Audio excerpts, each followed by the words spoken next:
Okay, when you're done with that, put your dress on your doll. And if you decided to go strapless, congratulations, you're done. And if you want to put straps on, then we'll keep going. If you're going to do ribbon, you can choose a couple different options. I have a thicker ribbon, so I am just going to take and do 2 straps straight back on both sides, so it's like a tank top dress. And if you have, if you want to do 2 long straps and make bows, then you can do that in a similar way. You just need to have thinner ribbon. And you can also do a halter top. Here, I'll show you. Miss Reagan has on a halter top. And it's, or not halter top, crisscross. The back of it is crisscrossed. So you can do that as an option as well. And then here's Julie's bows, and you can see that the ribbon's a lot thinner, so it's easier to tie in bows, because otherwise it would be like overwhelming for the amount of ribbon. So you are going to take your ribbon and determine where you want the strap to start, and then you're going to pin it. Do the same in the back, do the same on the other side, and then we'll go from there. Okay, when you're done pinning it, it should look like this. 2 pins on either side for whichever choice you decided, and then take it off of her carefully. Okay, so now we're going to sew the straps on. So you're going to put it under your sewing machine and sew it close to the edge, or if you can, sew it right on this first line of thread so it matches. And I usually, when I do ribbon or any type of straps, I usually go back, forth, back, forth, back, forth 3 times. I go forward and back stitch so that it stays on really well and it's nice and sturdy. So once I do that, then yeah, I'll show you it. Okay, she is all done. FYI, if you do regular straps or crisscross straps, it is extremely hard to get the outfit on your doll.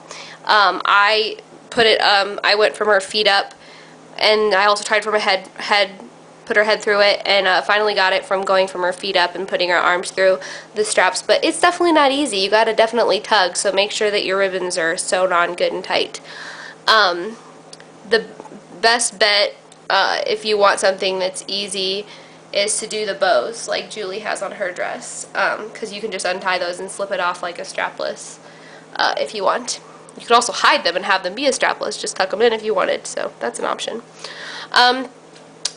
Cute hair accessories for these type of dresses is, if you use ribbon, you can use the ribbon for an accessory, or I have this leftover from whenever I cut it off the bottom of her dress, so I am going to make a headband out of it. And if you guys want to stick around and watch how I'm going to do that, it's also the same way that you need to make straps if you are wanting to make straps out of your fabric rather than ribbon. So we'll start that. It needs to be, probably should be a little bit wider than this, but it doesn't have to be. And it needs to probably be about 20 inches if you're going to make it for like a headband.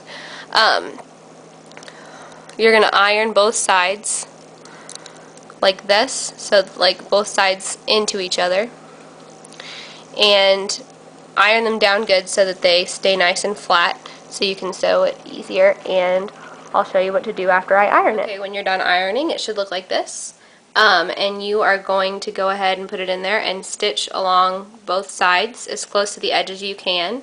To get extra close to the edge, if you have the option to move your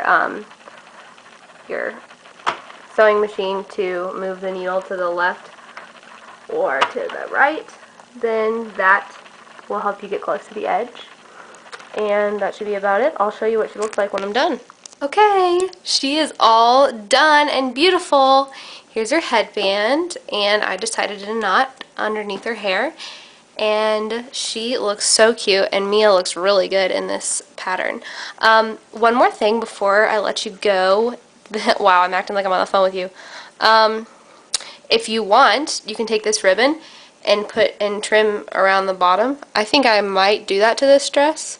I haven't decided yet if it'll be too much or if I think it'll work.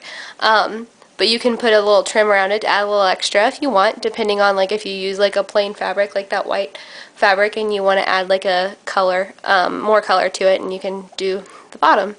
And also, if you're doing a white pattern or a solid color, you can do different colored threads. Like on Reagan's dress, I did like 5 different colored threads on hers to make it a little bit more colorful. And yeah, that's about it. That's how to make a gathered dress for your American Girl doll. And please read the description box for the website that I learned this from, because I did not make this up myself. I learned this from someone who is absolutely amazing, and you can find more tutorial pictures and instructions on how to make other things for your doll that you don't need a pattern for. So check that out in my channel description. It will be there provided I get permission from her to do so. And yeah, that's all. Thanks for watching.